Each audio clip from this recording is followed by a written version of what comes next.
और फॉल्स कौन सा है वो वाला? नहीं, यहाँ नहीं दिखता, पूरा नीचे तक जाना है। पूरा अच्छा अच्छा, okay, thank you thank you. ये लास्ट 300, तो মোটামুটি 300 সিঁড়ি আমাদের নামতে হবে। আর ঠিক রাস্তাটা কিন্তু এই রকমই, নর্মাল পাথর দিয়ে সাজিয়ে এই রাস্তাটা বানানো হয়েছে। এখান থেকে ভিউটা একবার দেখুন, জাস্ট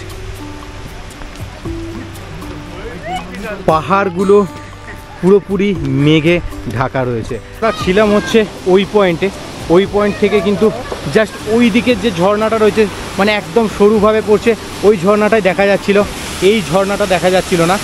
বাট যখন আমরা নিচে এলাম, নিচে আসতে তো পুরোপুরি অবাক করা কাণ্ড। 170 থেকে 190 মিটার উচ্চতার একটি জলপ্রপাত এবং এর চারপাশে গিরিখাতের এক অপূর্ব সৌন্দর্য। এই জলপ্রপাতটি চেরাপুঞ্জি থেকে 15 কিলোমিটার দূরেই অবস্থিত।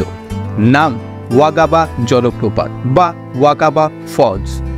বর্ষার মাসগুলিতে এ যেন জীবন্ত হয়ে ওঠে আর নিজের সৌন্দর্য বৃদ্ধি করে। আবার শীতের মাসগুলিতে এই জলপ্রপাত সম্পূর্ণরূপে অদৃশ্য হয়ে যায় এবং পাতলা জলের স্রোতের একটি প্যাটার্ন তৈরি করে, যা একজন মহিলার মাথার পিছনের চুলের স্ট্র্যান্ডের ক্রিস ক্রস প্যাটার্নের কথা মনে করিয়ে দেয়। গিরিখাত এবং এর আশেপাশে বিশাল পাথর এবং গাছপালাগুলির মধ্যে দিয়ে জলরাশি তৈরি করে নেয় তার পথ। কখনো কখনো প্রচণ্ড কুয়াশা যখন পুরো গিরিখাতকে ঢেকে ফেলে, তখনও জলপ্রপাতটি দেখা যায় ঘন কুয়াশার মধ্যে থেকে। দাঁড়ান, এভাবে বর্ণনাটা ঠিক সম্পূর্ণ হচ্ছে না। চলুন আজ আমার সঙ্গে ঘুরে দেখুন চেরাপুঞ্জির ওয়াগাবা ফলস।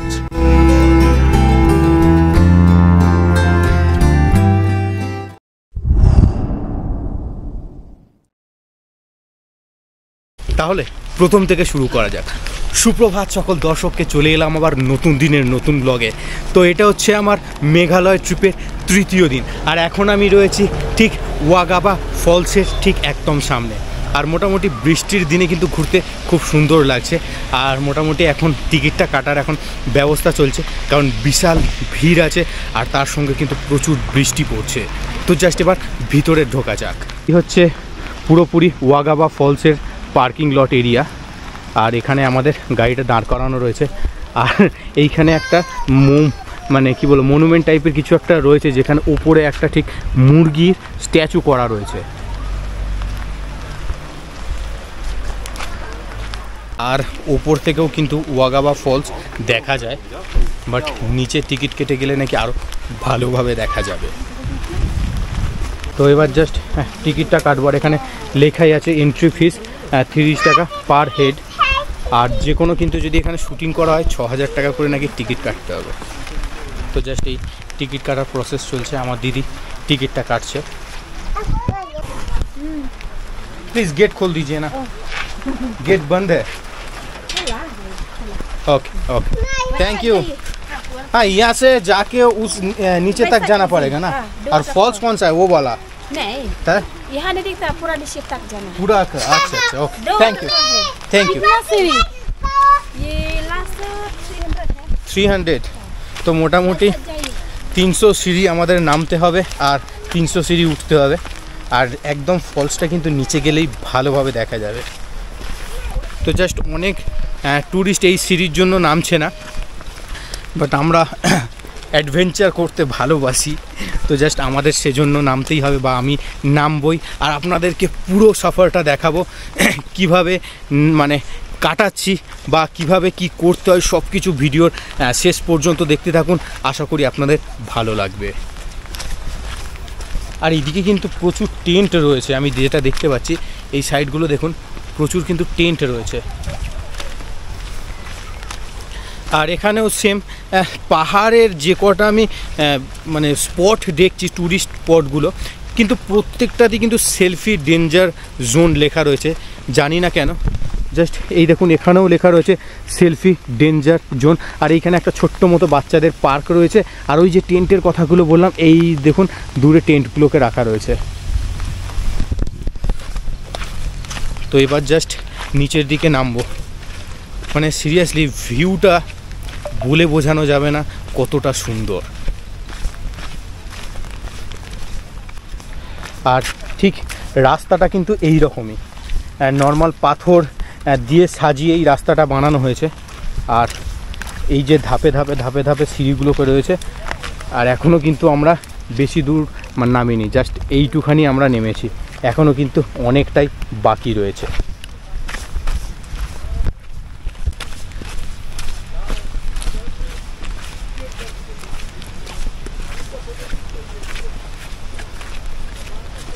অসাধারণ দেখতে লাগছে ঠিক এই জায়গাটা থেকে। জাস্ট একটু দেখাবো, আমি একটু নেমে যাই, তারপর আমি দেখাবো একটা স্টেবল জায়গায় দাঁড়িয়ে আমি দেখাবো জায়গাটা। এখান থেকে ভিউটা একবার দেখুন, জাস্ট পাহাড়গুলো পুরোপুরি মেঘে ঢাকা রয়েছে। আর এই দিকের পাহাড় থেকে মেঘটা এমনভাবেই রয়েছে যেন মনে হচ্ছে মেঘটাই একটা ঝর্ণা। তো এবার বেশি সময় নষ্ট করব না, দেন আস্তে আস্তে এবার নিচের দিকে নামবো।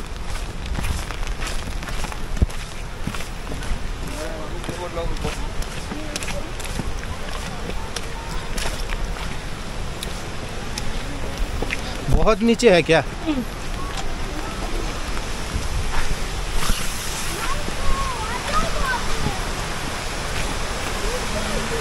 তো জাস্ট একটা ছোট্ট মতো ফলস দেখতে পেলাম, বাট এখানটায় এতটাই পিছল রাস্তা যে দেখে শুনে নামতে হবে এখানটায়।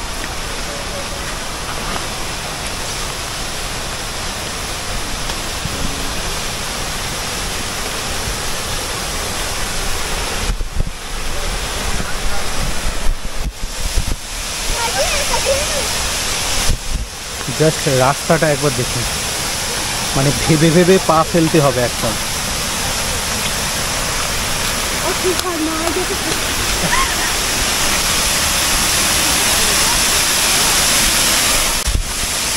তো অবশেষে আমরা একটা ফলসের দেখা পেলাম, সেটা হচ্ছে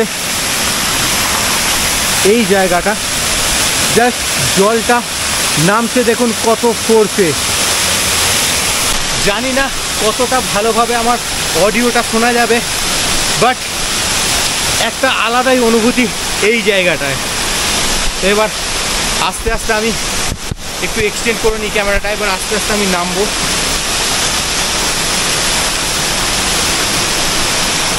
জায়গাটাই কিন্তু সিরিয়াসলি রিস্ক আছে অনেকটা।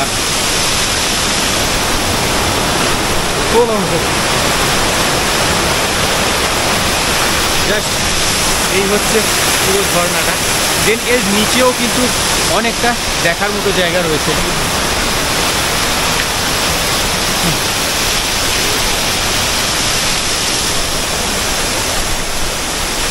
প্রচুর টুরিস্টার নিচে থেকে ওপরে ফিরছে, আর আমি আস্তে আস্তে এবার নিচের দিকে যাব।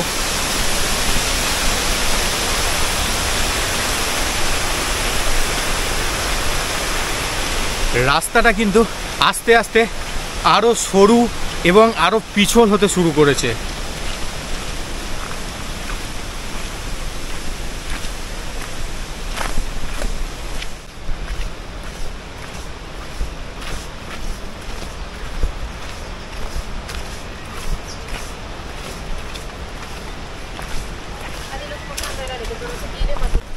এখনও কিন্তু অনেকটা পথ বাকি রয়েছে, আর আমি এখন যে জায়গাটা থেকে আছি সেই জায়গাটা থেকে গোটা কিন্তু শহরটা দেখা যাচ্ছে, বাট এই যে গাছপালাগুলো রয়েছে সেই গাছপালার জন্য কিন্তু দেখাতে আমি পারছি না। কিন্তু এই গাছপালার ফাঁক থেকে কিন্তু এই দূরে দেখা যাচ্ছে গোটা শহর একটা। এবার আস্তে আস্তে নিচের দিকে নামবো, আর আমার দিদি কিন্তু আমার সঙ্গতেই চলছে, মোটামুটি আস্তে আস্তে আসছে। আজকে সকাল থেকে কিন্তু মানে সত্যি কথা বলতে বিশাল অ্যাডভেঞ্চার হচ্ছে। भैया और फॉल्स कितना दूर है?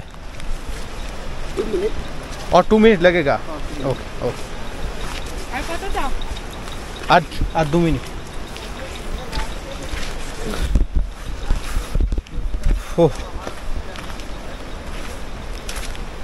বললো আর 2 মিনিট পর, দেখা যাক কতক্ষণে পৌঁছই। নিচে মানে পর্যটকরা রয়েছে অলরেডি, তাদের ভয়েস শুনতে পাচ্ছি।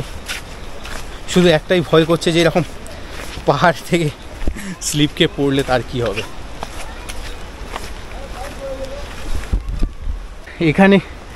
এখানে কিন্তু প্রচুর এরকম দেখুন বাঁশের ছোট ছোট এক একটা করে জায়গা রয়েছে যেখানে বাঁশ গাছ কিন্তু প্রচুর পরিমাণে জন্মেছে। জাস্ট এই ধারগুলো দেখুন পুরোটাই কিন্তু বাঁশ গাছের চারা এগুলো। আর চারদিকে কিন্তু ফার্ন গাছে ভর্তি। তো একটা ভিউ পয়েন্টের কাছাকাছি আমি এসে দাঁড়িয়েছি। তো জাস্ট একটু ভিউ পয়েন্টটাকে কাছে দাঁড়াই, গিয়ে আপনাদেরকে পুরো দৃশ্যটা দেখাবো। ওই যে বলেছিলাম দূর থেকে একটা শহর দেখতে পাচ্ছি, তো সেই শহর আর সঙ্গে মেঘের আড়ালে যে পাহাড় সবটুকুই দেখাবো। তো জাস্ট আবার মোবাইল ক্যামেরাতে সুইচ হতে হলো, তার কারণ জুম করে করে পুরো জায়গাটা আপনাদেরকে দেখাবো। তো জাস্ট বেশি কথা না বাড়িয়ে দেখাই, জাস্ট শহরটাকে দেখাই যে উপর থেকে কিভাবে লাগছিল, কত সুন্দর লাগছিল। ওই দূরে দেখা যাচ্ছে শহরটা, এই দূরে পুরো সিটিটা দেখা যাচ্ছে, নিচে মেঘের চাদরে মোড়া পাহাড়, আর সঙ্গে রয়েছে এই দিকে ঝর্ণাটা। এখনও কিন্তু ঝর্ণার কাছ পর্যন্ত পৌঁছতে পারেনি, প্রচুর পর্যটক রয়েছে। জাস্ট একবার দেখাচ্ছি, এইখানে দেখুন প্রচুর কিন্তু পর্যটক রয়েছে, আর এখনও বাকি অনেকটা পথ। জাস্ট এখানে একটু রেস্ট নেব, দেন সোজা বেরিয়ে যাব হচ্ছে ঝর্ণার উদ্দেশ্যে।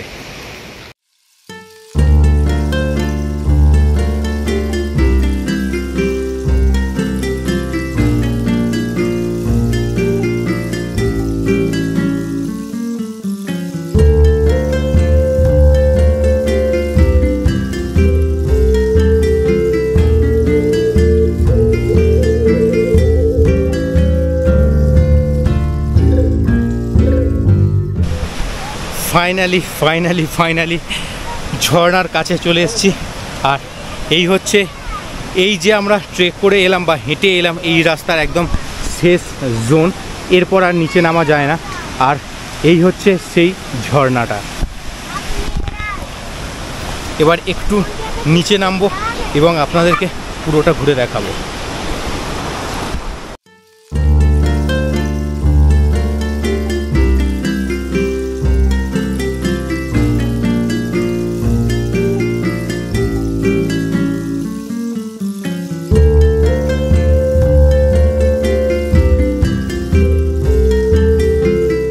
ছিলাম হচ্ছে ওই পয়েন্ট থেকে কিন্তু জাস্ট ওই দিকের যে ঝর্ণাটা রয়েছে, মানে একদম সরুভাবে পড়ছে, ওই ঝর্ণাটাই দেখা যাচ্ছিল, এই ঝর্ণাটা দেখা যাচ্ছিল না।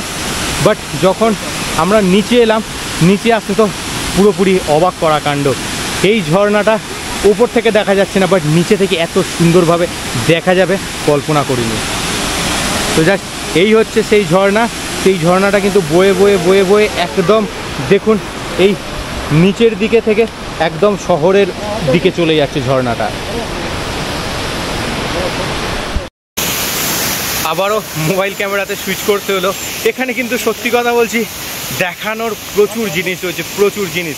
তো জাস্ট এবার ঝর্ণাটার উৎপত্তিস্থল দেখালাম, এবার ঝর্ণাটা কোথায় গিয়ে মিলেছে সেটাও দেখাবো।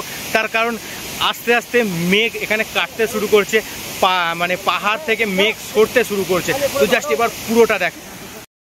এই হচ্ছে মেন ঝর্ণাটা, যেটা দেখার জন্য আমরা এসেছি। দেন এই ঝর্ণাটা সোজা পৌঁছে গিয়েছে, দেখুন এই মেঘের মাঝখান থেকে দেখা যাচ্ছে।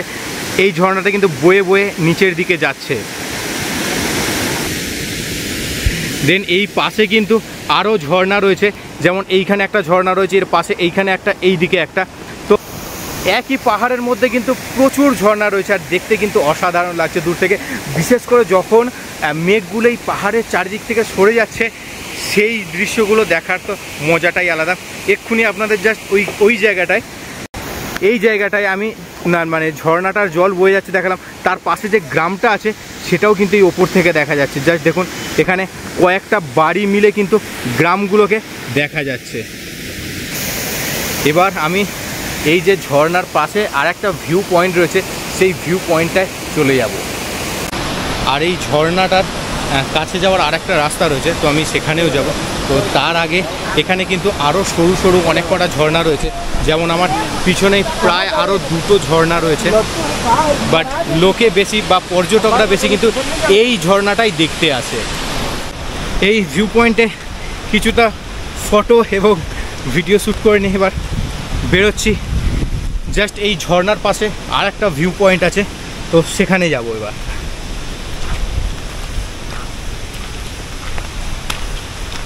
পাহাড়ি রাস্তা কিন্তু এতটাও সহজ নয় যতটা আমি এক্সপেক্ট করেছিলাম।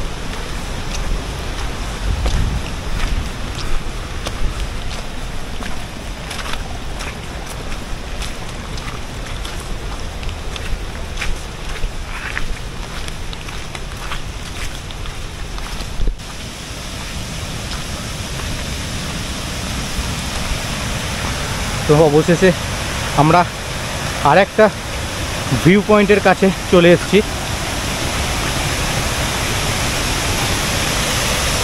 এখানে কতটা পিছল দেখুন।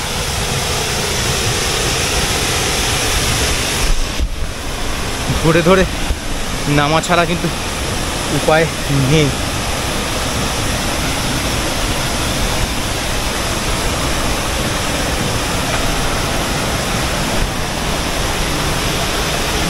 ও, এখান থেকে ভিউটা যেন আরো সুন্দর লাগছে।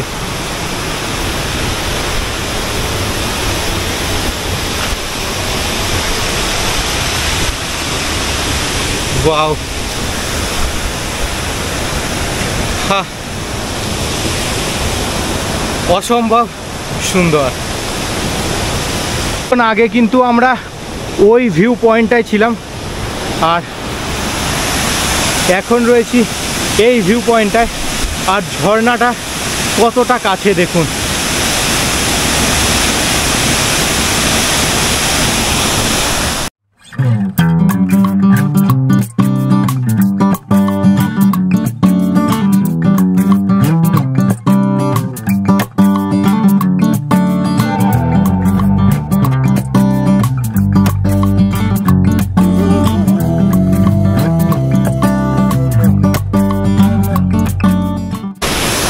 আর নিচে কিন্তু জঙ্গলটাকেও দেখতে খুব সুন্দর লাগছে।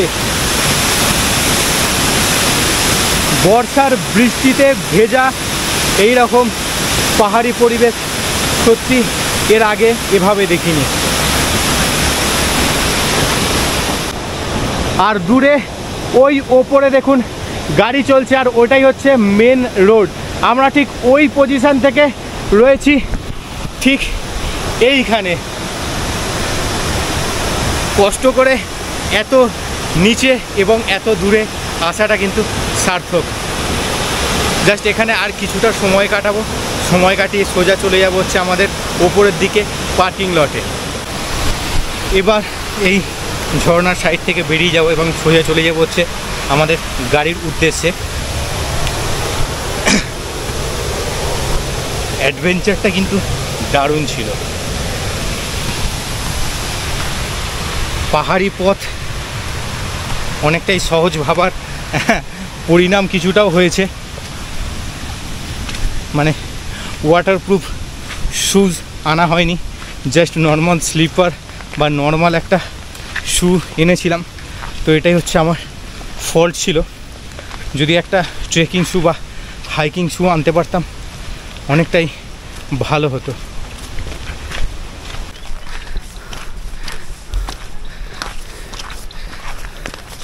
তো অবশেষে ওপরে পৌঁছেই গেলাম অনেক কষ্টের পর। পিছল রাস্তা আর মোটামুটি একটা কাদা মার্কা কিছুটা পথ পেরিয়ে ওপরের দিকে উঠে আসতে পেরে খুব ভালো লাগছে। তো ভিডিওটা কেমন লাগলো অবশ্যই কমেন্টের মাধ্যমে জানাবেন।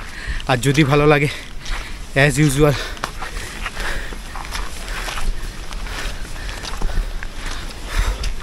আর যদি ভালো লাগে অবশ্যই ইউটিউব চ্যানেলটিকে সাবস্ক্রাইব করবেন এবং পাশে থাকা বেল আইকনটি অবশ্যই প্রেস করবেন। সঙ্গে ফেসবুক ও ইনস্টাগ্রামে ফলো করতে ভুলবেন না। তো এখনকার মতো ভিডিও এখানেই শেষ। আবার দেখা হবে নতুন কোনো ভ্লগে। তো এখনকার মতো টাটা।